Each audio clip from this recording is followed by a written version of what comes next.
I'd worked in the States during my 20s. I worked as a door-to-door salesman of educational books. We sold books to MC Hammer. Were we brainwashed? Were we a little bit? It was a bit cultish. Someone paid me in silver. Like, yeah, I'd like to buy this. He was a kind of we used to, probably not a funny joke, we used to talk about if a plane went down with all our, because we used to fly over on the same plane, that would be pretty negative to lots of different ways. But one of the ways I'd be in a lot of debt. Yeah, guts or stupidity, I don't know, looking back on it. The car industry has a pretty bad reputation. If you want to ask someone, I don't trust that guy, he's like her, you normally say a used car salesman. And we'd sit in that porter cabin and we'd come up with our kind of plan to take over the world of cars. Yeah, it was make-believe, I'm going to be honest at that point. I get the car out of the compound, jet wash it, screwing on number plates in the pouring rain. So it was really not glamorous at all at that point. Vehicle Professionals Limited, Shorten, was VPL, which apparently is Visible Panty Line, which apparently isn't a particularly good name for a company. The industry told me that was just not going to work. Like, you guys are not going to make it. Hey, I'm not challenging the fact that they are by far the world's most valuable car company. We were always looking for more. We're always looking for better. If you have been enjoying listening to the stories of entrepreneurs across Edinburgh, then why not subscribe? If you're on YouTube, you can hit the red button down below and hit the bell to get notifications. Or if you're listening on Spotify or Apple, then subscribe to the podcast. We hope you enjoy the show. Piers, thanks for coming on. Thank you. Thanks for having me. Yeah, great to have you. So tell us about your business. So we are a company called Pike Bambridge. We're a vehicle leasing company, primarily now electric vehicles. We work mainly in the kind of professional services sector. Been going a while now, and I suppose we kind of on our strap line, we talk about having a change in the way that people buy cars. So that's really our why, if you like, is changing the way it's done. So lots of different parts to that, but that probably summarizes it pretty well. Yeah, amazing. So go back to the beginning. How did this all start? What's the story? Yeah, so I mean, I'd worked in the States during my 20s. I worked as a door-to-door salesman of educational books. So 80 hours a week knocking on doors in my summer job at uni, and then that turned into a kind of longer term thing. So yeah, it was an interesting experience. It wasn't some funny stories out there selling books door to door. I can assure you, in Alabama and in trailer parks and things like that over the years. Go on, give us your favourite story. That's wow, there's a few. I mean, we sold books to MC Hammer. Do you know the guy? Yeah, oh yeah. He lived in this really small kind of semi-detached house in California. It was bizarre. Right. And yeah, the number of dogs that chased you off trailer park kind of areas. And, yeah, some random stuff. Someone paid me in silver once. Someone paid me in silver. Like, yeah, I'd like to buy this. He was a kind of pirate. He was a guy, one of these guys in America that thinks the world's going to end. You know, the New Order kind of people. Yeah. So he had a bunker in his garden. And he said, I'm going to buy these books from you because I want to educate myself, but I also want to educate you what's going to happen in the next 20 years. And then he wouldn't pay me in currency that the government backed. So he gave me a big lump of silver for the books. So he actually took it? He weighed it. Yeah, he weighed it out. And then he showed me the kind of how much I would get for it. And he sent me an address of somewhere like 20 miles away that I could trade it in for money. Just like, so it was, yeah, that was a bit random. Has it ever happened since? No, yeah. But I think it sat in the glove box of my car for like 6 weeks because it was like $200, which, okay, was a decent amount of money, but it's a lot of faff to drive 20 miles to go trade it in. And yeah, I think it just sat there. I used to show it to people when they got in the car, like, yeah, if you want to check out the silver in the glove box, it's like, so anyway, yeah, so that was selling books, and there's some random stories there. So I guess I went out to Czech Republic. I lived in Prague for a while. I set up helped set up the part of the business that was recruiting people to go do that in America. And so I'd always had that entrepreneurial thing. I'd had that kind of, I like setting up. We were 100% commission. Even in our graduate jobs, we were 100% commission. So wow. You spent the whole 12 months building up debt, or the whole 9 months, building up debt. And then for 3 months, you had your sort of selling season with all your team selling books, and if they didn't do well, you could end up as a minus after all that work. So we used to, probably not a funny joke, we used to talk about if a plane went down with all our, because we used to fly over on the same plane, that would be pretty negative to lots of different ways. But one of the ways I'd be in a lot of debt. So yeah, that was a random experience, but it was really entrepreneurial. They taught you a lot of stuff in your 20s around self-development. I think some of the guys who've been on the podcast did it as well, and it was cool. It was really entrepreneurial, really, intense. But people look back on it now, it's like, were we brainwashed? Were we a little bit? It was a bit cultish. I don't think it was, but it was a bit intense. And I think I got to the end of the 20s, early 30s. I'd got married, Met my wife Lana, who's American, who also did it, who sold books, Bookfield or ex-bookman and book girl. They talk about it's a bit weird, but she and I kind of finished doing that, and we were like, we don't want to do that lifestyle anymore. It was about a third in the UK, a third in Prague, and a third in America, so it's quite a disruptive lifestyle when you get to your 30s. So we settled down and went to buy a car. And it's literally this is the sort of genesis, I suppose, of Pike Bambridge in many ways. We went to buy a car, and it was in a well-known dealership in Edinburgh. Surname rhymes with shark, so perhaps appropriately. Oh my word. And we went in and went to buy a car, and literally nobody came to see us. Just nobody approached. We're both in sales, and nobody came to see us. We were there for like 20 minutes, and we just kind of went, this is terrible. And then the whole follow-up process was really painful. Went to another dealership, it was similar. And that was really, it stuck with me, that. And opportunity came up. I met my co-founder Nathan around that time. And we were like, we could probably do this better. So it was, I sort of say it's a lot. It's probably about as naive as that when we started the business. There was no business plan. And, I've done this X. I often talk to lawyers, and like, we didn't do a law firm and then create our own law firm. Like, it was completely different startup. And it was also quite a mature industry, and it was the middle of a recession. So it was a weird time to be trying to take on this thing that everybody said, well, a car industry is a car industry. It's always going to be the same. It's been the same for 100 years, and you're not going to change it. The way dealers are dealers, that's how it works. And a lot of times at the start of the business, there was a lot of that chat particularly from supply chain, kind of like a little bit like that. And so remind me, had Nathan had a career in the car industry? No, he'd been in recruitment. He'd been a professional rugby player. Yeah. And then played at Edinburgh. Yeah. And then played out in Italy and down in England a bit. And then he'd been in recruitment a little bit, and then we started. So neither of you had come from that world. So, I mean, it takes quite a bit of guts, though, to say, right, actually, do you know what? We could probably do that that better. Yeah, guts or stupidity, I don't know. Looking back on it, I think we've always thought the clients, and it's still true now, the client's piece is relatively easy. Most people, I mean, the car industry has a pretty bad reputation. If you want to ask someone, I don't trust that guy, he's like her, you normally say a used car salesman, right? That normally is the next part of that. So it has a bad reputation, and I think it's not that difficult to persuade people that they might want to buy a car somewhere else. That if you go to them, like, if you ask someone, 9 people out of 10 that I speak to, you say, do you like the way you buy a car? Do you like the process of going to a car dealership and buying a car? Yeah.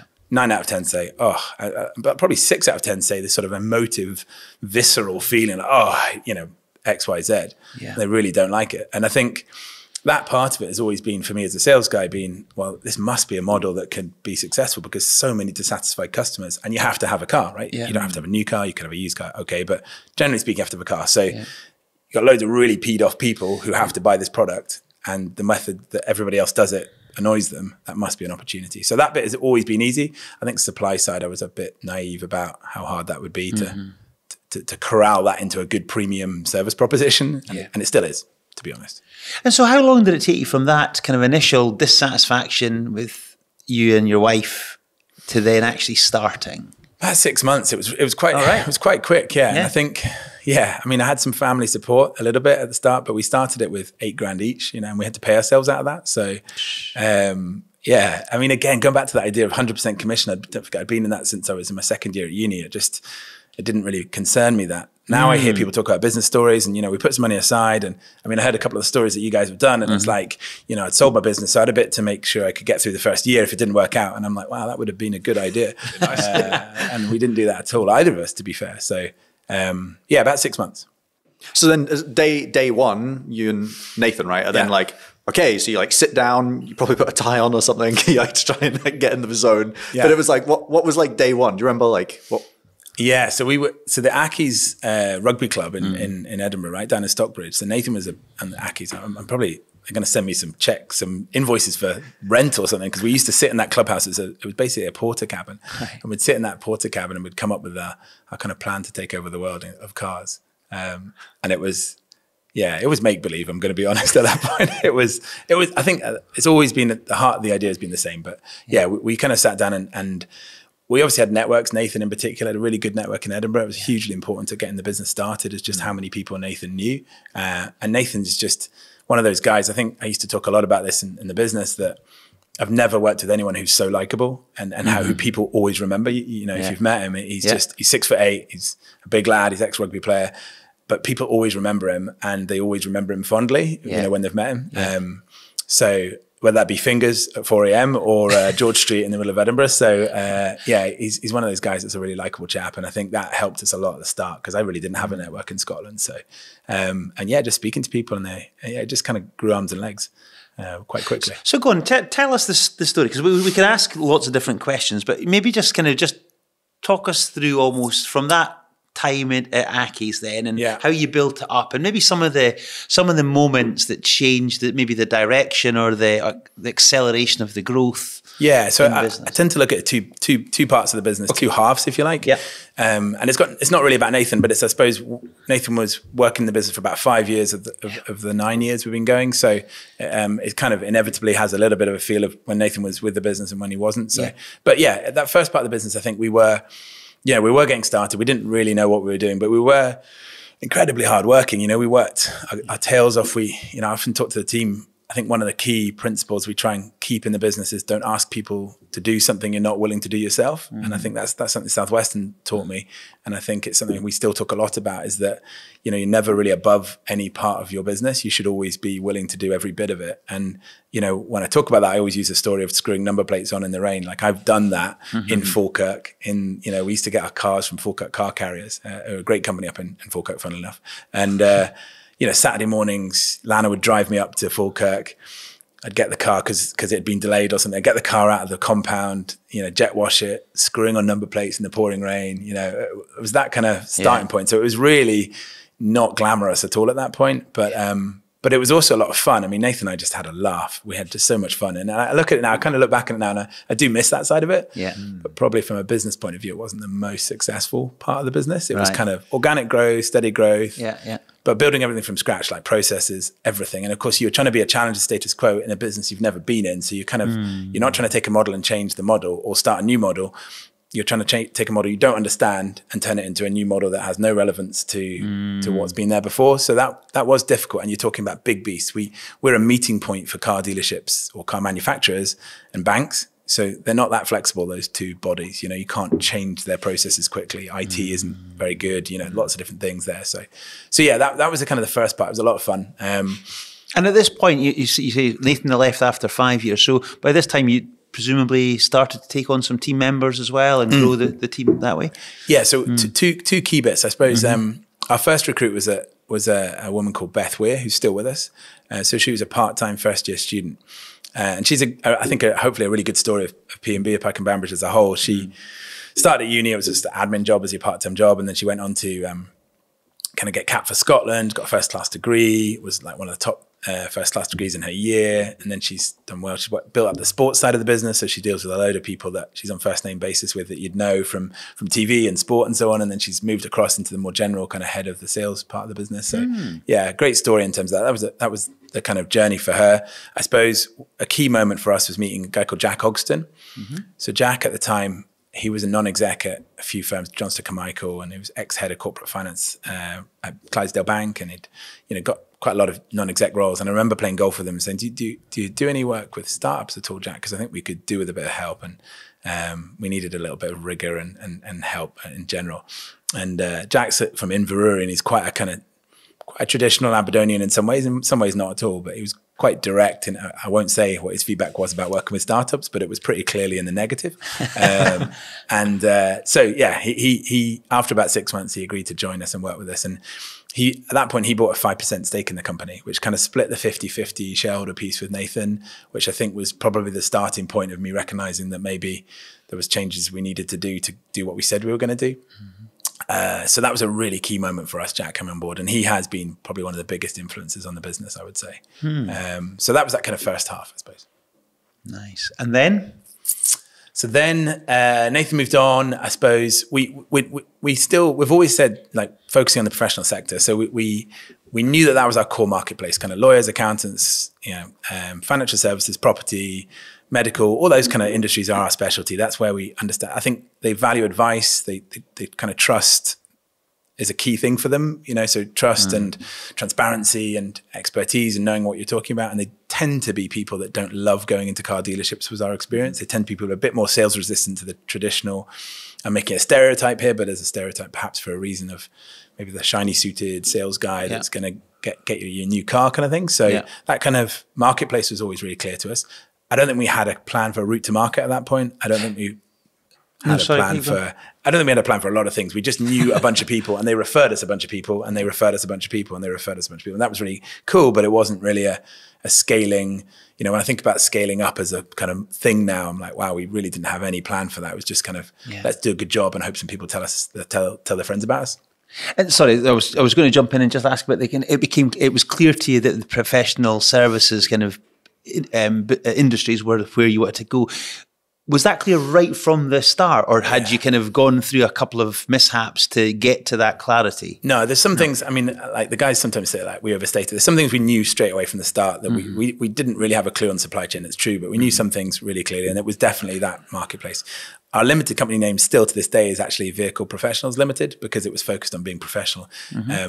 That lasted about 3 months, and then we worked with Julie Divid, you know, Julie at 39 Steps. So Julie was amazing, her team, and she did point out that Vehicle Professionals Limited shortened was VPL, which apparently is Visible Panty Line, which apparently isn't a particularly good name for a company.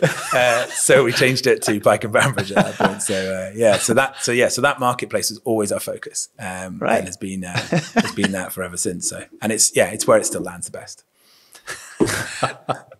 That is great. Yeah, that's so interesting on the branding side, because it's like, you know, as you say, like at the beginning, you didn't really know what was going on. You're just like, that sounds like a good name. Let's make it happen. And then you look at the acronym and you're like, oh dear. I'd never even heard of Visible Panty Line or VPL. I was totally clueless, and you could just see the sympathy. Like Julie was like, just sit down. Okay. This is terrible. And they were brilliant. They were they were great, her and Stephen. So that's cool. Yeah, that is cool. So tell us around the kind of the co-founder fit then. You know, I think there's a lot of, I know like both the businesses I've had, it's just been me. I have friends who've done the same, and they're like, I would never do it again myself. I'd probably want one or two other co-founders. You know, talk through kind of that experience that you had, and what, you know, some of the learnings from that. Yeah, so I always find this difficult to talk about, because it is sort of, there's an implied criticism that I don't really feel. But I suppose Nathan and I kind of signed up for what we were going to go and do. And I think probably in retrospect, and I'm probably speaking for Nathan a little bit, the lifestyle business element of it was probably really attractive to Nathan, more than the kind of scaling up, you know, fly by the seat of your pants a little bit. You get the early stages, you know. I was kind of probably more aggressive in terms of scaling the business and what we were going after. And I think that became more and more clear as the time went on. And I think I tend to look at it now as having two co-founders. So a guy that I've actually known since school, a guy called Richard Utting, is our COO now. So he joined us in 2020, or 2021, sorry. So Rick is a friend of mine since I was 8 years old. He went to Deutsche Bank he's much smarter than I am, went to Deutsche Bank after uni. I went to Bath Uni, then went and worked in the tech scale-up industry. And he's a real kind of analytic operator, systems, processes, balance for me, I suppose. Like we have a lot of positive tension, as we tend to call it, where we disagree quite a lot, because I'm always wanting to go faster and he's always wanted to be more accurate. And I think that's a really positive balance that we have. So almost two co-founders have had it, if you like. So I think of it as two stages. Nathan and I were probably, like I was one version, he was more extreme version of that. Like I was perhaps, like what Nathan was good at as well was probably what I was also quite good at. Maybe not as good at some of the bits that he was really good at, but we were probably too similar in a way. And we kind of drove ourselves on to being, so we had loads of fun. Like it was brilliant. And Rick's fun too, but he's not as fun as Nathan. So I hope he watches this. But he's, you know, we're probably more successful, to be honest. Yeah, they talk a lot about that kind of having the visionary and the implementer, right? What book's that from? Rocket Fuel. Rocket Fuel, you know, like, the idea of having that person that drives it forward and the person that actually makes it happen, right? You know, and so that balance is kind of exactly it's literally a conversation we had a couple of weeks ago. About I was maybe more the ideas piece and he was more the implementation piece. So, yeah. So it's quite interesting. Yeah, that is interesting. So as then Pike and Bambridge has continued to grow, you know, it's got your names on it. Yeah. Right. So how does it get to a point where, you know, initially you're the guy, you're the one at the golf days, you're the one, you know, selling the dream to folk and bringing them in, and okay, you get the referrals. Yeah. But how do you get to the point where you're like, okay, actually, we're trying to build this into a scalable business. I can't be the guy that knows everyone and brings in all the business. You know, what was that process like for you? Yeah, I've found that really difficult. Like, so we still talk about, when we did the fundraise, we talked about this idea of having a human-centered fintech platform, right? So a lot of technology for me is quite depersonalized. It's quite, in our industry particularly, it's kind of drop-down menus, or it's call center background, or it's, online journey. And actually, if you think about what you're doing, particularly in electric vehicles, you're buying something you often haven't bought before. You don't understand particularly well. There's so many questions you've got around that, but also it's a 50 to 60,000 pound purchase. And there are not that many purchases you make entirely online at that level. Like, not that many online house buyers have really worked out completely online. It normally has an element of human interaction. And I think if you don't do that, I think you miss a trick in terms of what we do. So that's I suppose central to our business model. Therefore, removing that personal connection, as you're saying, was really difficult. And I think at different times in business, I've done it well and poorly. So from a client-led, relationship-led business, and we're also quite a fast-moving consumer goods business. I spoke to someone recently who sold his business for about 150 million pounds, and he had 51 customers. And I was thinking, wow, that would be really nice. I love my customers, but there are like 1,800 of them. Yeah. And I always feel like some of them, maybe I don't know, but I always feel like there's been a transition as we've grown where it's difficult to say, people sometimes have felt, I think, like, oh, Piers doesn't care about me anymore. And it's like, well, it's just a growing business. And getting that right has been something I think I've probably tacked back and forth a little bit on that. And I think I'm hopeful. I've found a kind of happy medium where I still do quite a lot of the relationship stuff, but I'm actually trying to take myself off all the kind of operating, I suppose the implementing thing like we were talking about before. So that transition, probably the most important thing is getting great people who are better than you. I think that's one of the key things for me has been this investment piece in particular. It's been super exciting to come out the back of that and have added just senior people who are just way smarter than you. And you sit in the room and you're like, cool, I'll just not speak as much. Well, the guys who work with me would say you still speak a lot, but just clearly they know more than I do and they're more skilled than I am in a lot of ways. And I think that goes for relationships as well. Like a lot of the guys now that I deal with in customers and so on that I speak to, I bump into at golf days and then they're like, they don't really miss me. They'd much rather deal with Beth, or they'd much rather deal with, Finn or any of the other guys that they deal with. So it's quite cool. That. And so how have you then kept that kind of personal, and it not be you, but personal in general kind of relationship with your clients when it is a drop-down menu kind of business approach? Yeah, so we don't. I mean, we even our technology, so with salary sacrifice schemes that we do for bigger corporates, one of the biggest pitches we have against the big ones in our industry, Octopus and Tusker and people like that, who are great. I mean, they've been brilliant for raising the profile of salary sacrifice. But they are essentially a drop-down menu and a call center at distance. And for big enterprise, BA use Tusker, I think, and for big enterprise organizations, that makes sense probably. I think in the professional sector, again, where we focus, you're often dealing with people that are perhaps making more expensive purchases, and also just in general, maybe appreciate that personal service a little bit more. So a lot of what we've been trying to do is make sure that as we build tech, it's about making it more personal, not less personal, if you like. So it's hosting video calls as part of the process. Every single person has a fact find that goes through the details of, is an EV ready? Is an EV right for you? The salary sacrifice element is quite confusing. What questions do you have? It's not a FAQs sort of dry website piece. It's a person that you know and can speak to and understands, talks through your particular circumstances. So yeah, I think that's quite key. The tech interaction with personal. Again, I think we haven't got it entirely right, but a guy I spoke to quite recently said, if you can automate the heck out of things that are like high frequency, low emotion, then you can personalize the heck out of things that are high emotion, low frequency. And in our industry, there's a lot of that kind of so there's a lot of, while you wait for your car, you should have really simple tech that allows you to check in your dashboard and get proactive communications from us saying, here's what's happened, here's what, car's gone into build, all this. They're quite small things. We'd still personalize all of them. We call someone and say, your car's gone into build. And there's a bits in there where, if we don't get hold of you, maybe you don't know. So, it's like you should be able to access it at 7, 8, 9, 10 o'clock at night and just be able to tell that fact. And we don't have a good enough system for that. We're building it right now. Whereas if you're stuck by the side of the road and you called the call center, they didn't answer, whatever else, and you want to call Pike Bambridge, like that's where we should be. Yeah, we're here. God, I could speak to you guys. My car's not working, not using any brands in particular, but well-known British brands sometimes that go wrong a lot. You go into a dealer, they represent the manufacturer, so they're never going to really represent the client in the same way. Whereas we're able to kind of push if it's a rejection and things like that. So really, that's the feedback we get, is that we are their agent, we're their people that go into bat against these guys. And I think that's a key part of our model, and that retains that personal bit. But tech has a load to offer us in that space to do better, I think. And can I just go back on the bit that says the funding allowed you to then recruit other people, and kind of, you've talked about your new CEO as well, and people like that. You also mentioned earlier about the learning of firing yourself from kind of the roles that you enjoy least. So I wonder if those two things go hand in hand. Yeah, and also with that smartest person in the room conversation, I can't remember who says that, but I think it's something that's, a lot from my experience of dealing with a lot of founders of businesses, that often seems to be the bit that stops them going to that next level. Because you still think you are the best at every bit of the business. And there's an element of, because you've been there the longest, you often do know the most. It doesn't mean you're the best at it, it just means you know the most, or you've got the most experience. So I think I had a chat with our chair, the guy I mentioned, Jack Ogston, about a year and a half ago.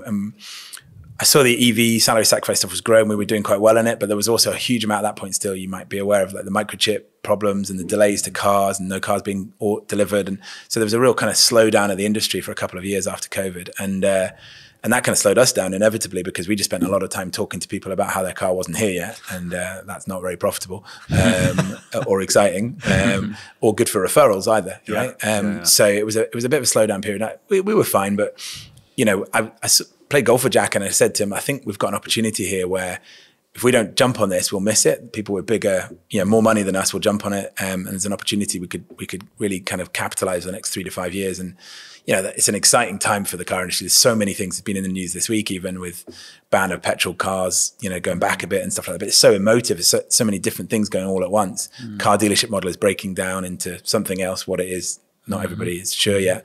EVs are coming in, salary sacrifice is coming. There's just so many different things happening all in one go, which is quite interesting. So, it's interesting if you're in it. So I think, seeing that opportunity.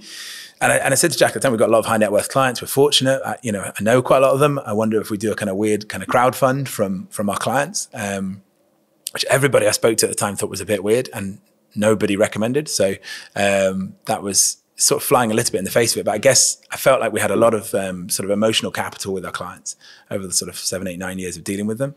And I think it's been borne out to be true. All of our investors in that raise, and it's kind of private money. Nobody has any more than 3%, have been our clients, have been people who bought cars from us over the years. And so nobody, and we had a few, one guy in particular sort of said, well, what if we took the full, because it was 20% of the business.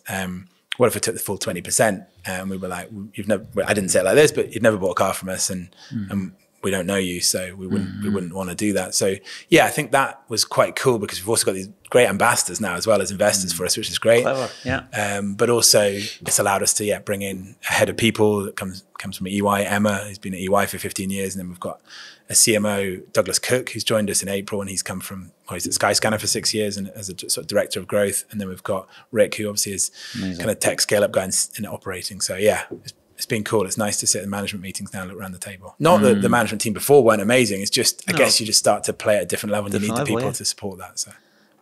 Yeah, the decision around investment then, I know you said you were always driving and wanting to build and wanting to grow, but what tipped you into the space that was like, because I might be wrong, but like, it's a kind of funny, when I saw that you'd raised investment, I was like, oh, that's a funny business to raise investment, which was, because in my head, you're not a tech company. No. So in most companies that raise money, again, generalization, but are in tech. So, but actually what you're saying is we're much more of a tech company than I realize. So, what point was that where you were like, okay, we're going to raise money, we're going to be a little bit different, Yeah, I think if I could go back, I'd have done it way earlier. I should have done it way earlier. I should have done it right at the beginning. I don't know. I wouldn't have had the same people doing it, I suppose, but I should have done it much earlier. I should have had more confidence in my idea, because again, go back to start, the industry told me that was just not going to work. Like, you guys are not going to make it. This is not a good idea. The car world is the car world. You're brand new. You don't know anything about this. And actually, I suppose we were talking about dealership changes and all the things that were going to change over the next 5 years. Like when we started, and everybody was like, that's never going to happen. And actually now all the manufacturers are coming out saying, car dealerships are dead. We're not going to have that model in future. Now there'll be our model. I'm not saying all those people are not going to be in business, but it's not going to be what it was. So if I could go back, I'd have done it much, much earlier. Like much more confidently. I think there's a piece there, isn't there? When you build a business, sometimes you're putting yourself out there as a business owner. You kind of don't want people to say it's not good. So maybe I should have done that earlier, and I should have been a bit more confident in myself, and I've gone, this is a really good idea actually. But I didn't. So that was a bit of it. It was a bit of a sort of legacy. I probably should have done this earlier. I think you're absolutely right. I mean, Douglas, I mentioned our CMO is coming. He's like, there might be a rebrand coming, right? If we're kind of a tech company called Pike and Bambridge, and it doesn't sound like a tech company. And I think, there's lots of different bits there around, do we sound like a tech company? Do you think of us as a tech company? I think, the technology there is now available in our industry is really growing quite quickly. And that's really what I'd identified, that we could become more of a tech company, not necessarily a tech company, but more of a tech company. And I think, as you know, that takes money. And the next generation of people we were bringing in to help take us through that space, I suppose. Tell me this, have there been any of the initial naysayers that have been humble enough to say, actually, well done? In the car industry? Yeah. No. Car industry's a funny place. No, I don't think I've ever had anyone say. Oh, really? Oh, well done. Thanks, yeah. There's a few that are grudgingly have kind of gone, right, well, we would like to do business with you. It turns out you're still here. But I don't take If it works out, great. I don't have any kind of things I take with me over the years. Like, no, you didn't help us at the start, so you're dead to us. Hey, I wasn't sure we could do it, so I'm not surprised they weren't. So, if I'm honest, but yeah. Yeah. How has the way Tesla entered the market and changed things? Because they felt like they were one of the first people to come in and very much change the model. And I think Elon Musk, people kind of love him or hate him. There's definitely an element there. Yeah. But from your point of view, being deep in the car industry, what has Tesla done to the... Yeah, it's been brilliant. So we did a Tesla event. I remember we did a Tesla event, I think in 2015 or 2016, like really quite early, relatively speaking. Like nobody knew who that brand was. It'd be a bit like saying, sorry, Genesis, if you're watching this, but Genesis, who not many people know right now, is a Hyundai premium brand. It's a great brand, but people will go, what's a Genesis when you see them? At that point, it was literally the same for Tesla. It's hard to imagine that now, but 90% of the people you spoke to did not know what it was. And I think they challenged this idea of dealership model really early, right? Which is probably the key thing for us, the idea that you had to have a car dealership to be successful. They don't have car dealerships. They've never had them. And in the States, where it was legal that you could only sell cars through some states, you can only sell them through car dealerships because of the car dealership lobby. They challenged that. They took it to court. They really went after that model of just like, this is rubbish and we can do it differently. So yeah, from that point of view, I think they've obviously been the forerunner of electric vehicles. I've got a Tesla, so I suppose I probably should be. Personally, I don't love the culture feel of that place. I think from what we probably shouldn't say that, but what we get a feeling of it, like maybe, like you say, you love it or hate it. You can think someone's a genius without necessarily believing in the kind of cultural stuff that they promote. And I think unfortunately, I'd love it to be, it was a car industry challenger that genuinely felt like a challenger in terms of the way it behaves, as well as the way it delivers its product and the way it, innovates and things like that. They're amazing in that space. I think when you read about, beds being put into Twitter headquarters, I think there's a lot of that stuff has been going on for years at Tesla in terms of the hours that we've been asked to work or whatever else, the kind of cultural stuff. So maybe you have to do that to build Tesla, but I feel like sometimes when you're engaging with it, it still feels like a little bit like old school car industry. And interestingly, and again, some will disagree with this, but interestingly, they are perhaps now having to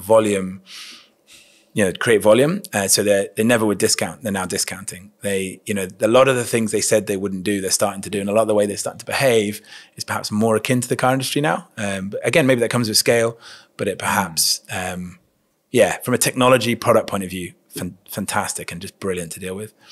But yeah, there's things I think that love or hate is probably about the way I feel about the brand as a whole, not just Elon Musk, to be honest. Yeah, like that Batman quote of either you die hero or live long enough to become the villain. Yeah, okay. I think Tesla is kind of there. It was like at the beginning, it's like, no, we're gonna be the heroes, we're gonna challenge this. And then they get to a place now where it's like, oh, there's a reason why there's discounting. Oh, there's a reason why. And now they've lived long enough to become their own villain that they saw. Yeah, there's a bit of that, yeah. It's kind of interesting. And they're really kind of trying to push out the new challenges. Like they're trying to do exactly what people did to them. The villains, it's interesting. I think the Chinese EV market is something really misunderstood, and that will be like the BYD, build your dreams. I think it stands for, is a Chinese company. They sell more electric cars than Tesla do globally. They're huge, and they're going to be really huge in Europe too. So I think it'll be interesting to see how they adapt to that. So a lot of the stuff Tesla have had as a first mover advantage, I think, starts to be less clear over the next couple of years. But I'm not challenging the fact that they are by far the world's most valuable car company, and they have loads of things that they're miles ahead on. And I like I say, I'm a customer. I drive a Tesla, so I can't criticize too much. But you did tip into the idea of the team and the culture and all the rest of it. So, what's your angle on that? Because as you've seen your team grow, what's your angle on people and culture and team? I mean, for me personally, I think it's the most important part. For me, if we always talk about cultural and commercial outcomes being equal, and not necessarily equal emphasis every day, but like for us, if I can make that much more money but have to compromise cultural piece, I just wouldn't do it. And that's a personal thing, isn't it? Like I'm not going to be Elon Musk. Clearly, in so many ways, I'm not Elon Musk. But yeah, I'm not going to sacrifice perhaps what I believe in culturally for the commercial element. So I do leave my work at 4 o'clock on a Monday and go pick up my kids from school, and I do really relish that, and like lots of people do. But I do that. I go in early on a Monday partly because of that. But that kind of thing. I think we try to do that with the team as well. We do try to do that with the team a lot, and I think that for us in this industry in particular is really important, because you are dealing with maybe an industry that. And it's always awful when you say an industry, because it's a real generalization. There's loads of great people in the car industry. I'm not saying there's not, but as a whole, the culture has a reputation for a reason. And my experience of the last 10 years is it probably is fair reputation in many ways. There are outliers like there will be in any industry, but yeah. So I think we talk about it an awful lot, and not compromising the kind of cultural piece for a commercial outcome is probably how we describe it. So what are you most proud of as you look back, kind of from where we are today, looking back? What kind of makes you? I'm not very good at that. So yeah, I think Rick and we talk about a lot, like we're always looking for more. We're always looking for better. And I think sometimes that creates a culture of not celebrating your wins. Like we've just introduced a thing, kind of Win Friday. We're just sort of like trying to put our wins on a Friday, not particularly revolutionary, but something we haven't done well enough. So yeah, what am I most proud of, I suppose? Yeah, build it in the face of what I built it in the face of, in terms of skepticism and the model. The bit I love the most is the people development bit you get to look back on, and someone like Beth, who's been with us since the start, and the way that development's come about. Yeah.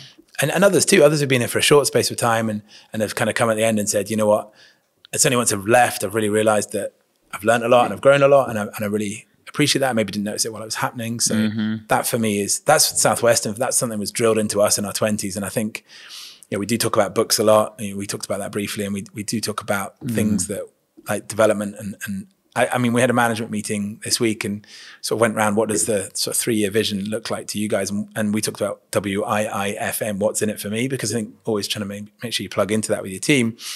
And a lot of them just talked about learning and earning. Like that was a big thing, but it was that way around. It was kind of like, we really want to continue to learn and grow. And that for me is the most exciting bit. So I suppose, what am I proud of? I don't really love the trappings of running a company and all the kind of bits like that. I love that people bit. Interesting. Come on. No, like I say, we've got so many questions that come off the back of that. So on books, because we talked just earlier before we started this about books as well. What book have you read that you found really helpful to you on your journey then? There's quite a lot, right? So we talk about foundational books at the business, and they're not particularly revolutionary. So I'd love to go like this, like rocket fuel. I'm going to look up, and I've got this big pile of books next to my bed that my wife always moans about putting in a bookshelf, and I'm like, no, it's like I'll read it at some point and I'll pick up bits. I'm sure lots of people do that, especially with 2 young kids. I might never get to read them at the moment because I do like listening to Audible, but I like reading books. So scaling up has been a big one for me by a guy called Vern Harnish. Yeah, I mean it's a bit of a Bible. It's like so much information in sports, short. But I like the way they give a lot of credit to other books. There's a lot of kind of so things like Outliers they talk about, which is quite a good one as well. And Multipliers, weirdly similar name. Multipliers about helping the people, and 5 Dysfunctions of a Team. Those kind of ones. So those are all kind of in that ecosystem, I guess, of scaling up. But 7 Habits, it was something I learned in America, and I always just come back to that. That and How to Win Friends and Influence People, those 2 books, I mean, they're kind of, every time I read 7 Habits, I think, wow, so many other books I've read actually are leaning on some bits of this. Like so many other books are like Be Proactive being the number 1 habit, and all those different things, Sharpen the Saw. There's just so many different elements of that book for me that are key. And then there's a book called Good to Great, if you've ever come across that, Jim Collins. So a bit dated now, I suppose, in many ways, but the principles like hedgehog concepts and things like that, we do talk about quite a lot. So but 7 Habits would be the real, and Start with Why, I suppose. When people join the business, we talk about 2 books, which is 7 Habits and Start with Why are the 2 kind of main books that we talk about. So you got, so many learnings and all of that. What is your guiding principle in business? So we talk, as our core value, we talk a lot about be the good guys. And I think that's been probably one of the most important things as a business model at Pike and Bambridge that we're about. That kind of idea of, because it was almost a position against perhaps other parts of the industry. I think it's changed probably. I don't know if you can have a guiding principle that changes, but it probably has developed as I've had a family and stuff like that, where like making sure that you're taking time to enjoy the small stuff as well, and the bits outside of work. I think that classic kind of don't live to work, but I don't work to live, or which way around it is, but that one. We know the one. So yeah, I think that's really important to me, because you can just, there's never ending task list, right? As a business owner, there's a lot of people in life. And I think that's something I try to get away from now. So making sure that that cultural outcome conversation, I think, fits into that. But yeah, I think the core values we talk about, be the good guys, student of the game, or kind of growth mindset, and then kind of bringing positive energy. Those are our core values. And probably like most founder-led businesses, they're a little bit of a reflection of what my core purposes are in life. I try not to make them that, but there's an element of that. The people that you tend to attract into the business have shared values, and therefore, to some degree, they all kind of agree with that principle. So we don't always get it right, but that would be if I had to kind of, how do I dress today? That's kind of 3 things I'll always go back to and think, like, did I live that? And if I lived that, then the outcomes elsewhere kind of take care of themselves, I think. Not always, but it should do longer term. So I guess. Amazing. Piers, thank you so much for coming on, sharing a little bit of your story, and good luck as you continue to grow in the future. Brilliant. Thanks, guys. Appreciate it. Cheers.